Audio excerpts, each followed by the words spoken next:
Hello, welcome back to another study on Plotinus. In this one, we're discussing Ennead 1, Tractate 4, titled Happiness. As the title suggests, this tractate is about happiness, how happiness is defined, how it's attained, and to what forms happiness belongs. Typically, for these studies, how it works is I read the entire tractate, pausing occasionally to expand upon what was read or summarize it to make it a little easier to follow. And then I also have my notes there on the side of the screen that can help as well. So, follow along, and I hope that you enjoy it. Are we to make true happiness one and the same thing with welfare or prosperity, and therefore within the reach of the other living beings as well as ourselves? There is certainly no reason to deny well-being to any of them as long as their lot allows them to flourish unhindered after their kind. Whether we make welfare consist in pleasant conditions of life or in the accomplishment of some appropriate task, by either account it may fall to them as to us. For certainly there may at once be pleasantly placed and engaged about some function that lies in their nature. Take for an instance such living beings as have the gift of music. Finding themselves well off in other ways, they sing too as their nature is, and so their day is pleasant to them. And if even we set happiness in some ultimate term pursued by inborn tendency, then on this head too we must allow it to animals from the moment of their attaining this ultimate. The nature in them comes to a halt, having fulfilled its vital course from a beginning to an end. It may be a distasteful notion, this bringing down of happiness so low as to the animal world, making it over as then we must, even to the vilest of them, and not withholding it even from the plants, living they too and having a life unfolding to a term. But to begin with, it is surely unsound to deny that good of life to animals only because they do not appear to man to be of great account. And as for plants, we need not necessarily allow to them what we accord to the other forms of life, since they have no feeling. It is true people might be found to declare prosperity possible to the very plants. They have life, and life may bring good or evil. The plants may thrive or wither, bear or be barren. No, if pleasure be the term, if here be the good life, it is impossible to deny the good of life to any order of living things. If the term be inner peace, equally impossible too, if the good life be to live in accordance with the purpose of nature. Those that deny the happy life to the plants on the ground that they lack sensation are really denying it to all living things. By sensation can be meant only perception of state, and the state of well-being must be a good in itself, quite apart from the perception. To be a part of the natural plan is good, whether knowingly or without knowledge. There is good in the appropriate state, even though there be no recognition of its fitness or desirable quality, for it must be in itself desirable. Plotinus is arguing that you can't base happiness off of bodily sensations like pleasure or external fleeting circumstances like receiving honors or being free of suffering, and that in doing so you're denying happiness to all sorts of forms of life. A big one that he mentions is plants, and he explains that all of these things are just perception, which means they're not really real. They're these stories that we make up in our head around events that happen or bodily sensations that we feel. What might be pleasure or suffering to you could be the complete opposite to another person. Plotinus refers to this natural plan, and he says that even if unknowingly, being part of this natural plan is good, and that there is good in the appropriate state, even if there be no recognition of its fitness or desirable quality. So he's saying that there's this correct state, like the soul running a particular program designed just for it. If you think about it, Plotinus believes that each soul has an ideal form or archetype in the intellectual principle, and that individual souls are differentiated manifestations that arise from a continuous outpouring of multiplicity from the one. And so, if you think of it that way, then there has to be some kind of ordering scheme to this outpouring, or else it would just be kind of chaotic. And as we know, Plotinus believes that the one is, perfect unity and perfect order.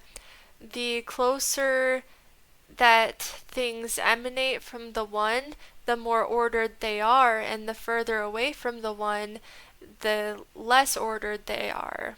This good exists then, is present, that in which it is present has well-being without more ado. What need then to ask for sensation into the bargain?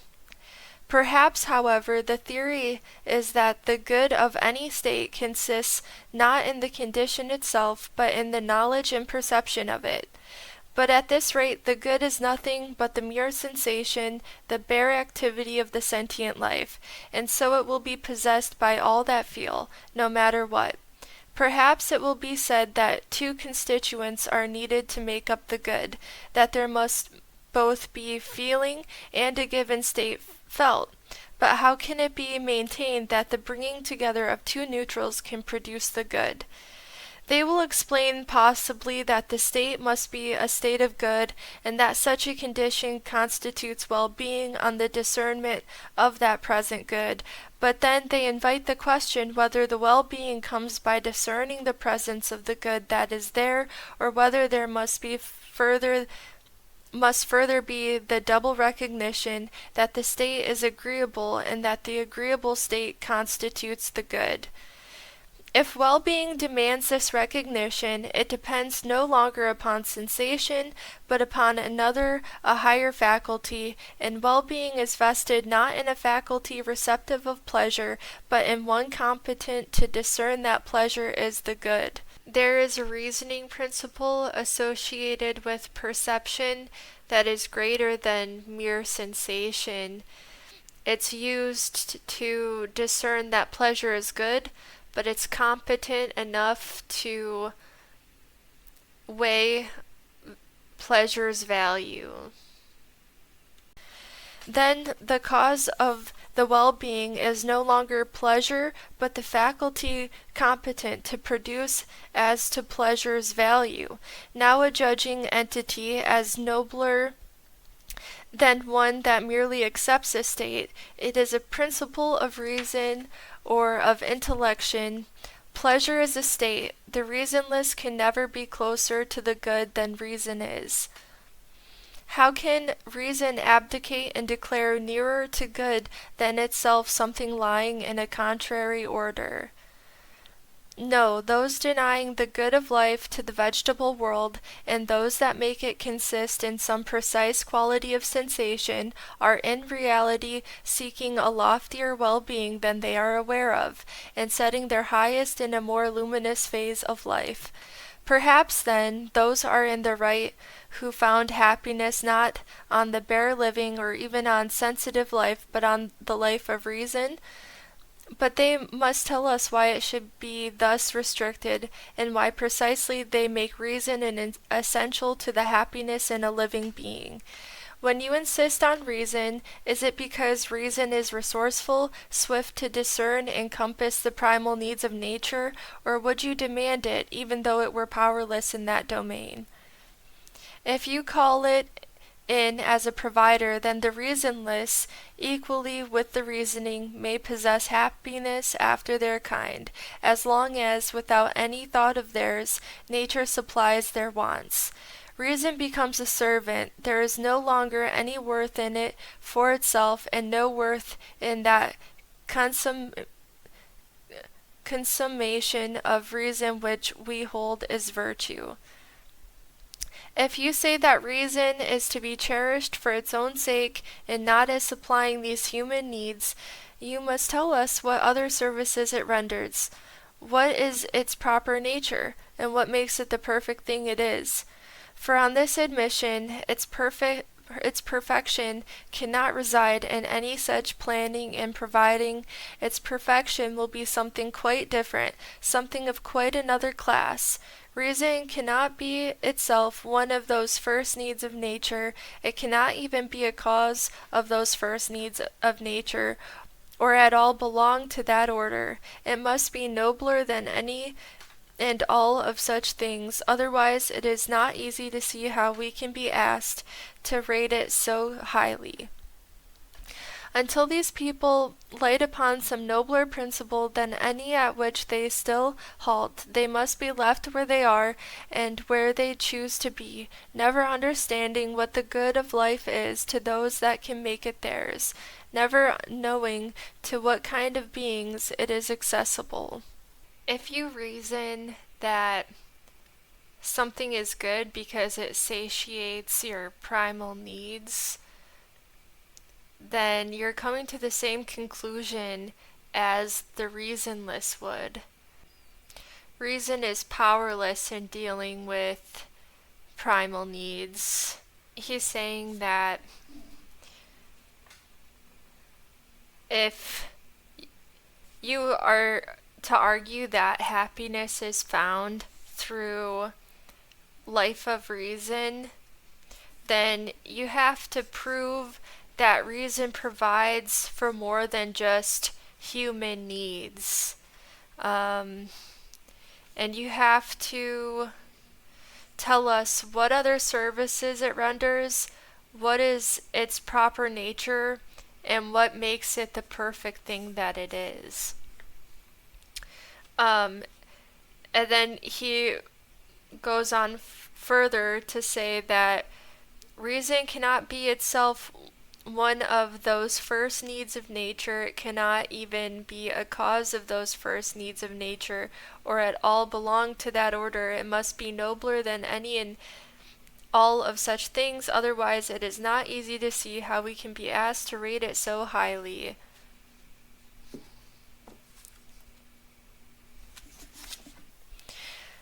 What then is happiness?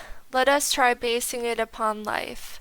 Now if we draw no distinction as to kinds of life, everything that lives will be capable of happiness, and those will be effectively happy to possess that one common gift of which every living thing is by nature receptive. We could not deny it to the irrational whilst allowing it to the rational. If happiness were inherent in the bare being alive, the common ground in which the cause of happiness could always take root would be simply life.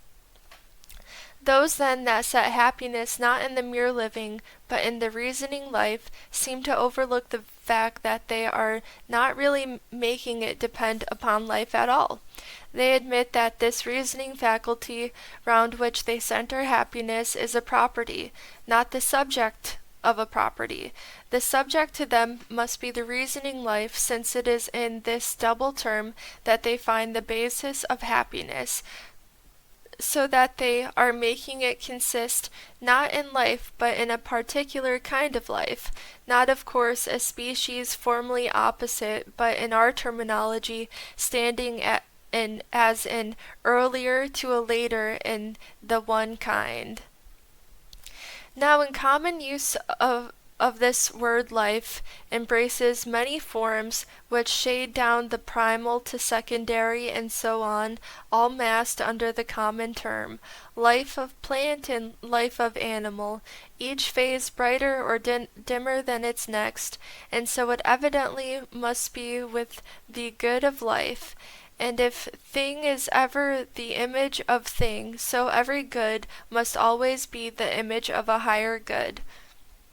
If mere being is insufficient, if happiness demands fullness of life and exists, therefore, where nothing is lacking of all that belongs to the idea of life, then happiness can exist only in a being that lives fully. And such a one will possess not merely the good, but the supreme good, if that is to say, in the realm of existence, the supreme good can be no other than the authentically living, no other than life in its greatest plenitude, life in which the good is present as something essential, not as something brought in from without, a life needing no foreign substance called in from a foreign realm to establish it in good. For what could be added to the fullest life to make it the best life? If anyone should answer the nature of good, the good as a divine hypostasis, the reply would certainly be near our thought. But we are not seeking the cause, but the main constituent. It has been said more than once that the perfect life and the true life, the essential life, is in the intellectual nature beyond this sphere, and that all other forms of life are incomplete, are phantoms of life, imperfect, not pure, not more truly life than they are its contrary. Here let it be said succinctly that since all living things proceed from the one principle, but possess life in different degrees, this principle must be the first life and the most complete. Plotinus is explaining that every good that we encounter in the material is a shadow of and mirroring a good above it. That true happiness can only exist when life is complete, when nothing essential is missing and nothing alien is present.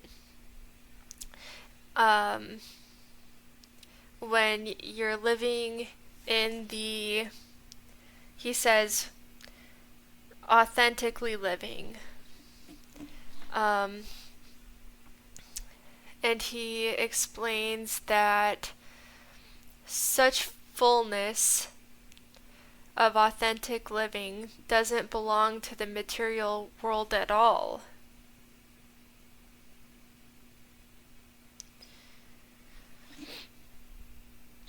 But to the realm of the intellectual principle, where life exists in its purest form, that every other kind of life, whether plant or animal,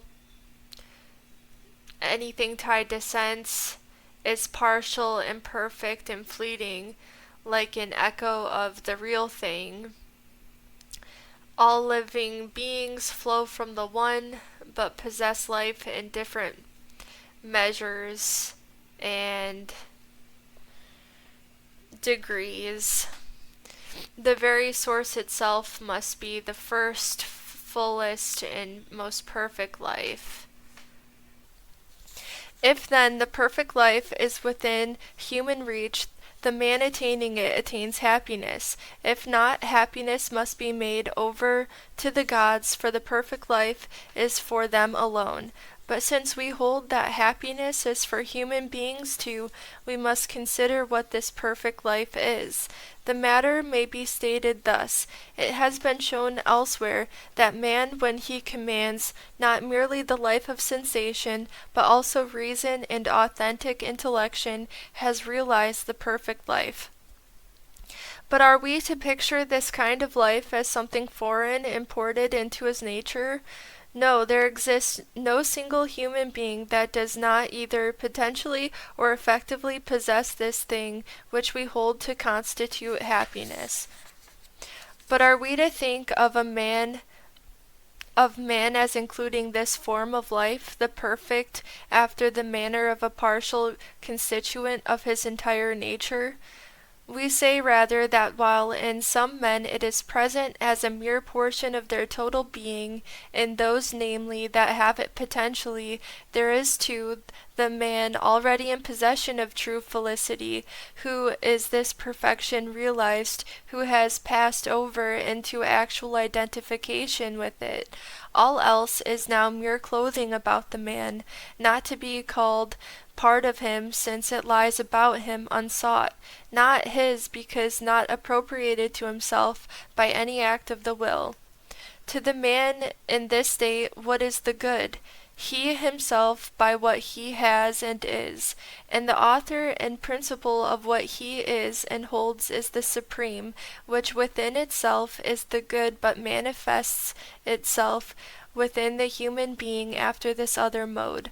The sign that this state has been achieved is that the man seeks nothing else. What indeed could he be seeking? Certainly none of the less worthy things, and the best he carries always within him. He that has such a life as this as all he needs in life. Once the man is a proficient, the means of happiness, the way to good are within, for nothing is good that lies outside him. Anything he desires further than this he seeks as a necessity, and not for himself but for a subordinate, for the body bound to him, to which, since it has life, he must minister the needs of life, not needs, however, to the true man of this degree. He knows himself to stand above all things, and what he gives to the lower he so gives as to leave his true life undiminished. Adverse fortune does not shake his felicity. The life so founded is stable ever. Suppose death strikes at his household or at his friends, he knows what death is, as the victims, if they are among the wise, know too. And if death taking from him his familiars and intimates does bring grief, it is not to him, not to the true man, but to that in him which stands apart from the supreme, to that lower man in whose distress he takes no part. Finally, we're getting somewhere on unraveling what happiness truly is. Plotinus says, man, when he commands not merely the life of sensation, but also reason and authentic intellection, has realized the perfect life. And remember, he said that you have to have a full life in order to be truly happy. And then he goes on the rest of the chapter to kind of describe what this person that has mastered sensation, reason, and authentic intellection is like. And this person identifies with true felicity, and he wants nothing other than what is within himself. He tends to the needs of the body that he is bound to, clothes the body, eats. He knows himself to stand above such things. What he gives to the lower, he gives as to leave his true life undiminished. But what of sorrows, illnesses, and all else that inhibits the native activity? What of the suspension of consciousness which drugs or disease may bring about? Could either welfare or happiness be present under such conditions? And this is to say nothing of misery and disgrace, which will certainly be urged against us, with undoubtedly also those never-failing miseries of Priam. The proficient, we shall be told, may bear such afflictions and even take them lightly, but they could never be his choice, and the happy life must be one that would be chosen. The proficient, that is, cannot be thought of as simply a proficient soul, no count being taken of the bodily principle in the total of the being. He will, no doubt, take all bravely until the body's appeals come up before him, and longings and loathings penetrate through the body to the inner man. And since pleasure must be counted in towards the happy life, how can one that thus knows the misery of ill fortune or pain be happy, however proficient he be? Such a state of bliss self-contained is for the gods.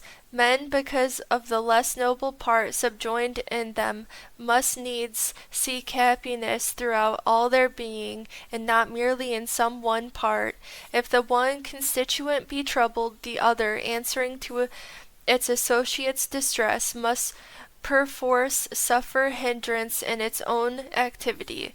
There is nothing but to cut away the body or the body's sensitive life, and so secure that self-contained unity essential to happiness.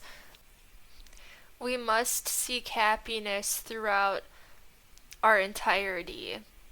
If one piece of us is happy and another piece of us isn't, then the happy piece will hinder itself to run to the aid of its associate. And Plotinus says that there is nothing that can be done except cut away the body's sensitive life. Now, if happiness did indeed require freedom from pain, sickness, misfortune, disaster, it would be utterly denied to anyone confronted by such trials. But if it lies in the fruition of the authentic good, why turn away from this term and look to means, imagining that to be happy a man must need a variety of things, none of which enter into happiness? If in fact felicity were made up by heaping together all that is at once desirable and necessary, we must bid for these also. But if the term must be one and not many, if in other words our quest is of a term and not of terms, that only can be elected which is ultimate and noblest, that which calls to the tenderest longings of the soul. The quest and will of the soul are not pointed directly towards freedom from this sphere. The reason which disciplines away our concern about this life has no fundamental quarrel with things of this order. It merely resents their interference. Sometimes even it must seek them. Essentially, all the aspiration is not so much away from evil as towards the soul's own highest and noblest. This attained, all is one, and there is rest, and this is the veritably willed state of life. There can be no such things as willing the acquirement of necessities if will is to be taken in its strict sense, and not misapplied to the mere recognition of need. It is certain that we shrink from the unpleasant, and such shrinking is assuredly not what we should have willed. To have no occasion for any such shrinking would be much nearer to our taste, but the things we seek tell the story as soon as they are ours. For instance, health and freedom from pain, which of these has any great charm? As long as we possess them, we set no store upon them. Anything which present has no charm and adds nothing to happiness, which when lacking is desired because of the presence or an annoying opposite, may reasonably be called a necessity but not a good. Such things can never make part of our final object. Our term must be such that though these pleasanter conditions be absent and their contraries present, it shall remain still intact. Plotinus insists that the soul's will is not primarily aimed at securing freedom or comforts for this bodily changeable sphere. The reasoning principle within us disciplines away anxious concern for this life, not because it hates bodily goods, but because it resents their interference with the soul's proper activity. The soul strives towards its own highest and noblest state. When the highest state is attained, everything else is won and the soul finds rest. The will can't properly aim at mere necessities like food, health, because willing seeks out ends that are perfect.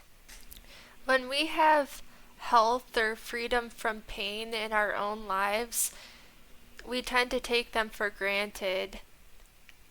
They have low intrinsic charm. Plotinus emphasizes not to make avoidance of unpleasantness your goal. Make the soul's highest perfection your goal, and everything else will follow. Alright, well, we are halfway through this tractate, and Plotinus is about to go in and talk about suffering more in depth. I figure we might as well stop here at that halfway point and make this a 2-part video.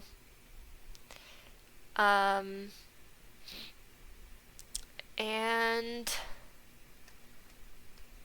yeah, expect the other part out by the end of the week.